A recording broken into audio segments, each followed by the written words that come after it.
Morning दोस्तों, मैं सरोज दुबे नानी के बगिया चैनल से आपका फिर से स्वागत करती हूँ। आई होप आप सब लोग बहुत अच्छे होंगे और मैं भी बहुत अच्छी हूँ। इस समय सुबह के बज रहे हैं 7 और मुझे उठे हुए हो गए हैं 1.5 घंटे। 6:30 बजे मैंने चाय पी ली है।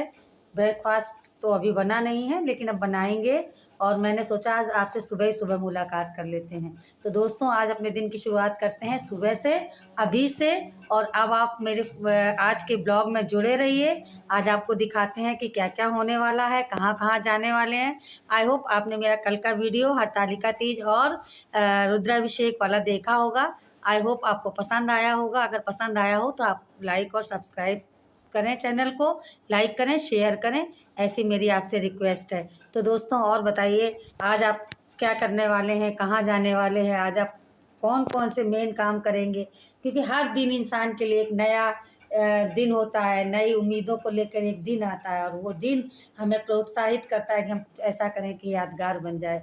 तो दोस्तों हम पॉपुलर हो या ना हो ये एक अलग बात है, लेकिन अपने एक एक दिन की मेमोरीज़ को हम अपने वीडियो में रिकॉर्ड कर रहे हैं। आने वाली पीढ़ियाँ, मेरे बच्चे ये सब आगे देखेंगे, उन्हें खुशी होगी कि मेरी माँ ने कुछ किया था। भले ही उसमें कुछ लाभ हो या ना हो, कोई भी काम लाभ हानि के बगैर सोचे बगैर करना भी बुद्धिमत्ता होती है। अपने आप को व्यस्त रखना, अपने कार्यक्रम को शेड्यूल करना, ये भी एक बहुत ज़रूरी काम होता है कि जो हम समय रहते समझ लें और सीख लें। क्योंकि समय के जाने के बाद, निकल जाने के बाद कुछ भी हाथ नहीं आता। मैंने अपनी लाइफ का एक एक पल जिया है। बहुत साल पहले, शादी के पहले, अपने माँ बाप के साथ अपने घर को सुचारू रूप से चलाने की कोशिश की। अपने छोटे भाई बहनों को ये धुले हुए साफ कपड़े, प्रेस कपड़े करके देने की कोशिश की। शादी के बाद अपने ससुराल में यथासंभव जितना हो सकता था शारीरिक श्रम करके अपने परिवार की मदद की। उसके बाद फिर ज़रूरतें बढ़ी, बच्चे पढ़ने लायक हो गए तो फिर स्कूल कॉलेज में पढ़ाया, 20 साल मेहनत की। हालांकि मुझे ऐसी कोई बहुत ज़्यादा नीड नहीं थी कि हमें जो घर से निकलना ही पड़े, लेकिन मुझे अपने आप संतोष नहीं हो रहा था कि मेरी पढ़ाई लिखाई वो सब व्यर्थ जा रही थी। लेकिन जब तक मुझे ज़रूरत लगी मैंने वो काम भी किया। अब मेरे बच्चे अपने परिवार में, अपने ससुराल में व्यस्त हैं, अपनी अपनी गृहस्थी संभाल रहे हैं। अब मेरे पास बिल्कुल भी कोई काम नहीं है करने के लिए, तो मैंने अपना ये काम शुरू कर दिया है। आप लोगों से दोस्ती कर ली है। आई होप आपको मेरी दोस्ती बहुत पसंद आ रही होगी, और नहीं भी आ रही होगी तो मैं आपको पसंद करवा दूँगी। इतना आपको चटूँगी, इतना बोर करूँगी कि आप मुझे पसंद करने ही लगेंगे। तो जुड़े रहिए आज मेरे ब्लॉग में। आज देखिए क्या क्या होता है, कहाँ कहाँ जाती हूँ, क्या क्या करती हूँ। गणपति बप्पा के दिन चल रहे हैं, वो आए हुए हैं सबके घर में। हालांकि हम अकेले रहते हैं, हमारे यहाँ पूजन का वैसा कोई वो नहीं है। वैसे भी मैं उत्तर भारत से हूँ और हमारे यहाँ गणपति बप्पा की इस तरह से विसर्जन नहीं किया जाता, क्योंकि आने वाली है दिवाली। लेकिन जो लोग इन चीज़ों को फॉलो नहीं करते हैं, नहीं मानते हैं इन रिचुअल्स को, वो लोग अपने अपने घर में स्थापित करते हैं। तो अगर निमंत्रण आया है कहीं जाने का तो आप जुड़े रहिए, वहाँ भी पहुँच के आपको मिलाएंगे। लेकिन ये पर्व जो है अपने उत्तर भारत में नहीं होना चाहिए, क्योंकि ये गणेश जी जो हैं महाराष्ट्र में अपने बड़े भाई कार्तिकेय जी से मिलने गए हुए थे इन दिनों। वहाँ पर वो 9 दिनों के या 11 दिनों के, जितने दिन का भी इनका होता है टाइम, उतने दिन रहे। तो वहाँ के लोगों ने इनको विदा करते समय ये कहा था, गणपति बप्पा अगले वर्ष तुम जल्दी आना, और उनको विदा कर देते हैं। लेकिन हम तो उत्तर भारतीय लोग हैं, हमें तो अभी कार्तिक पूर्णिमा नहीं, कार्तिक अमावस्या में जब हमारी दीपावली आती है, हम गणेश जी को फिर से बुलाते हैं, उनका आह्वान करते हैं, उनका पूजन करते हैं। और गणेश जी की पूजा के बगैर कोई भी पूजा हमारी शुरू नहीं होती है। तो हम तो गणेश जी को कभी विदा कर ही नहीं सकते। लेकिन हाँ, दूसरों के पूजन में हम शामिल होकर गणेश जी से आशीर्वाद अवश्य ले सकते हैं। अपनी अपनी धारणा है, अपने अपने विचार हैं। इसमें मेरे विचार कहीं पर भी लागू नहीं होते, मेरे स्वतः के विचार हैं। इसलिए मेरी बातों को अन्यथा न लें, और जैसा जिसका भाव हो वैसी वो पूजा करे। पूजा तो क्यों, पूजन तो जो होता है वो भाव का ही होता है। बाकी भगवान को ना आपके फल फ्रूट चाहिए, ना मेवा मिष्ठान चाहिए, ना धन दौलत चाहिए, क्योंकि वो तो ही देने वाला है, वही तो सृष्टि का निर्माता है, वही सब कुछ करने वाला। हम उसको क्या कर सकते हैं। लेकिन हाँ, हमारी भावनाएं अगर जुड़ी हुई हैं भगवान के साथ, और ये हम सोच रहे हैं कि हम भगवान को कुछ कर पा रहे हैं, तो ये हमारी नहीं, भगवान की ही कृपा है। इसलिए सभी लोग अपनी यथासंभव जितना भी हो सके भगवान की सेवा करें, बच्चों गरीबों की मदद करें, बूढ़ों की सेवा करें, और बुजुर्गों को अपना सानिध्य दें, अपना प्यार दें। और जो भी हमारे कर्मों के आधार पर जो हमें प्राप्त हुआ है उससे हम यथासंभव जितनी मदद कर सकें उतनी मदद करें। यही हमारी पूजा है, यही हमारा धर्म है। तो जुड़े रहिए मेरे ब्लॉग में, आगे आपको दिखाते हैं बहुत कुछ। दोस्तों कल जो चादर धोए थे, बेडशीट धोए थी, वो सूख गई हैं और रात में हमने उतारी भी नहीं है क्योंकि अंदर डालने की जगह नहीं थी। तो अब ये सूख गई हैं, इनको उतार लेते हैं और तय करके रख देंगे तो इनकी क्रीज बनी रहेगी। एक बेडशीट ये थी, एक बेडशीट ये है। एक्चुअली में मेरी शुगर की वजह से मशीन में कपड़े कम धोते हैं कि हमारा लगता है कि फिजिकल होता रहे। फिजिकल करने की वजह से हम कपड़े हाथ से ही धोते हैं ज़्यादातर, मोस्टली जब कोई गेस्ट वगैरह आ जाते हैं तभी धोते हैं। देखिए कितनी अच्छी धूप निकली है आज, मौसम कितना सुहाना है, इतना मस्त मौसम है। काश धूप के साथ साथ हवा भी चलती रहे तो कितना अच्छा लगे। आज अपने गार्डन की भी थोड़ी सफाई करनी है और एक दरवाज़ा ये टूटा रखा है तो सोच रहे हैं उसको ऊपर सेट कर दें। ये देखिए रखा है, इसको ऊपर कहीं सेट कर दें, ईंट ईंट लगा के इसके ऊपर प्लांट रख देंगे तो अच्छा लगेगा देखने में। लेकिन वो सब मेरे बस का है नहीं, हमें किसी लड़के की हेल्प लेनी पड़ेगी। वो तो अभी 1-2 दिन बाद ही लेंगे, थोड़ी बरसात कम हो जाए फिर उसके बाद लेंगे, क्योंकि अब तो बस सारा कार्यक्रम सफाई का ही शुरू होने वाला है। बरसातें जो हैं लगभग अब समाप्ति की ओर हैं और बस घर की सफाई, कमरों की सफाई, छत की सफाई, अब तो दीपावली तक सफाई का ही रहेगा। देखिए हमारे प्लांट कितने खुश हैं, ये देखिए हमारे प्लांट कितने खुश हैं और ये सीढ़ियों पे रखे हैं। वाह, ये देखिए कितना सुंदर लग रहा है। ये मेरा एग्लोनीमा, ये वाला प्लांट देखिए कितना सुंदर है। ये देखिए, ये देखिए एग्लोनीमा कितना। ये मैंने एक पेड़ खरीदा था, एक पौधा खरीदा था छोटा सा, 200 रुपए का, 200 का था शायद, 250 का था। तो वो मेरा ख़राब हो गया था। 2 बार हम लाए, दोनों बार वो ख़राब हो गया। फिर उसकी कटिंग हमने लगा दी। उस कटिंग से देखिए एक पौधा ये तैयार हुआ और एक पौधा ये देखिए, एक कटिंग आपको दिख रही होगी। यहाँ से मैंने इस पौधे को काटा था क्योंकि पौधे की ये जो नीचे की ये रूट थी यहाँ से नहीं निकल रहा था, तो ये पौधा काट के इसकी कटिंग लगाई थी, उससे ये पौधा तैयार हुआ। और इसके साथ ये देखिए नीचे से इसके पप्स निकलते हैं, ये 2 निकले हैं, ये देखिए ये 2 निकले हैं, एक ये और एक ये भी देखिए कटिंग यहाँ से ख़राब हो गई थी तो कटिंग काट के लगाई। ये जो कल हमने आपको पीस लिली दिखाई थी वो रख दी है थोड़ी देर धूप के लिए, इसमें धूप लग जाए। बाकी हमारे एग्लोनीमास इतने खूबसूरती से बढ़ रहे हैं, इसके इतने ज़्यादा तैयार हो गए हैं, क्या करें, इसका अलग अलग प्रोपोगेट कर ले। ऊपर देखिए धूप कितनी अच्छी सीढ़ियों पे पड़ रही है। इनको प्रोपोगेट करके अब हम इनके अलग अलग प्लांट बना सकते हैं, लेकिन अभी ज़रूरत नहीं है हमको तो हम नहीं बनाएंगे। चलिए जुड़े रहिए, देखते रहिए क्या क्या दिखाने वाले हैं आज आपको हम।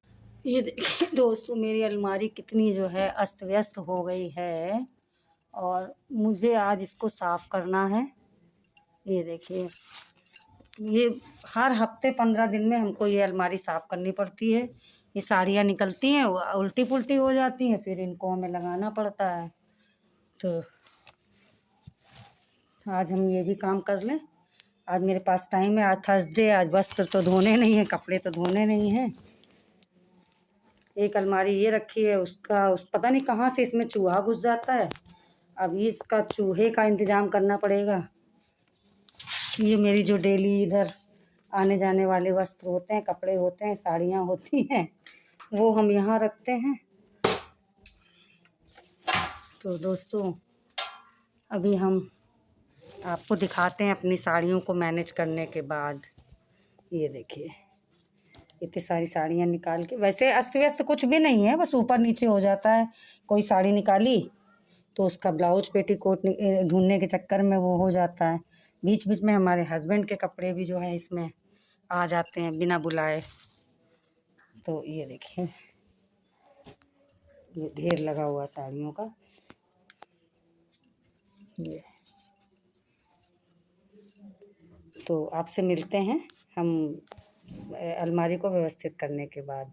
दोस्तों ये वो अलमारी जो है वो ठीक हो गई है, अब व्यवस्थित कर दिया। ये 10 दिन बाद फिर वैसी हो जाएगी। ये देखिए हमारी बच्चियाँ जब छोटी थी तो इन्होंने क्या कलाकारी की है। लिपस्टिक का इस तरह यूज़ होता था आज से 10-15 साल पहले का। ये हाल है। मेरे बच्चों की यादें हैं मेरे पास, है ना। और इसमें कुछ है नहीं, इसमें कुछ है नहीं, इसमें अपने बच्चों का ही सामान है। उनके टॉप्स, ब्रेसलेट, उनकी उनकी चोटी जो स्कूल के टाइम में थी। तो देख लिया आपने, ये काम हो गाइस। अब बज रहे हैं शाम के 5 और आपसे मैंने कहा था ना कि बताते हैं हम कहाँ कहाँ आज जाना है, क्या क्या करना है। तो मेरे हस्बैंड के एक दोस्त हैं बचपन के, अश्वनी, उनके यहाँ आज गणेश जी का कल उन्होंने स्थापना की है और उसके लिए आज उन्होंने बुलाया है कि आ जाइए शाम के कीर्तन में, आप गा कीर्तन करेंगे, गाना बजाना करेंगे। हालांकि उन्होंने बुलाया तो 3 बजे था और अब बज रहे हैं शाम के 5। हम सो गए और सोने के बाद अभी उठे हैं तो देखा 5 बजे है। तो दोस्तों मिलते हैं तैयार होने के बाद। चलिए गाइस, अब हम रेडी हो गए हैं वहाँ जाने के लिए। तो वहाँ पहुँच के फिर आपसे मिलते हैं, ठीक है। आप जुड़े रहिए मेरे ब्लॉग में। और अब हम देखिए रेडी हो गए, कैसे लग रहे हैं बताइएगा दोस्तों। अब चक्कर क्या है ना, अपने हाथ से तो बहुत दूर का दिखता नहीं है ऐसे।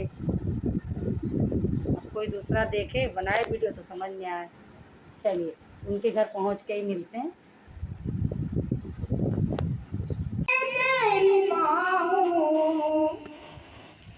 तो भी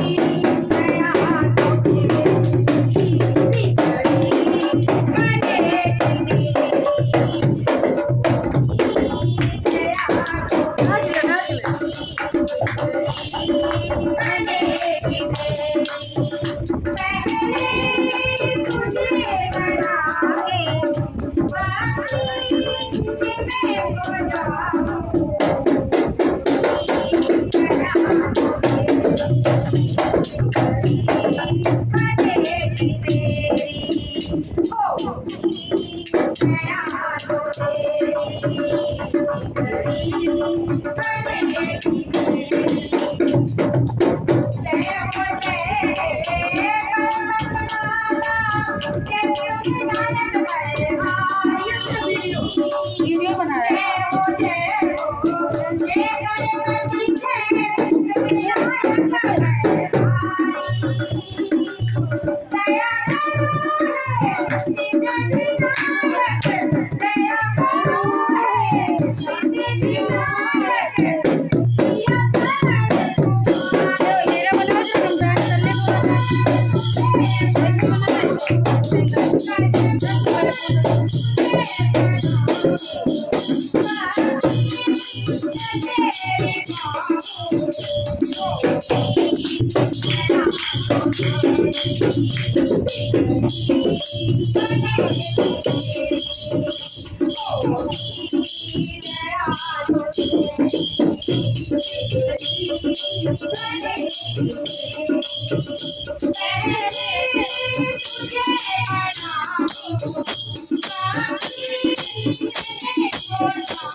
गाइस, मैंने आपसे कहा था ना कि शाम को जाना है, वहाँ गए, आपको वो भी दिखाया, सब कीर्तन दिखाया, मस्ती में भजन झूमते हुए दिखाया। तो दोस्तों अब हम इतने थक गए हैं, अभी अभी थोड़ी देर पहले आए हैं। हालांकि खाना पीना नहीं बनाना है, उनके यहाँ से खा के आए हैं और हमारे मिस्टर गए नहीं थे तो उनका ले के आए हैं। तो दोस्तों बहुत आनंद आया वाकई में। भगवान के मंदिर में आप पहुंच जाएं तो फिर आनंद ही आनंद आता है। लेकिन अब थक गए हैं, इतना एंजॉय करने के बाद अब लग रहा है कि रेस्ट करें। तो और टाइम भी हो गया, 10 बज गया है। तो दोस्तों अब हम आराम करने जाते हैं। आज के वीडियो का समापन हम यहीं पे कर रहे हैं। उम्मीद है आपको मेरा ये वीडियो पसंद आएगा। अगर पसंद आए तो आप लाइक करें, सब्सक्राइब करें और शेयर करें। और मिलते हैं फिर नए वीडियो में। तब तक के लिए bye bye, goodbye, thank you for watching, love you. मिलते हैं नेक्स्ट वीडियो में। ओके, गुड बाय, शब्बा खैर, गुड नाइट।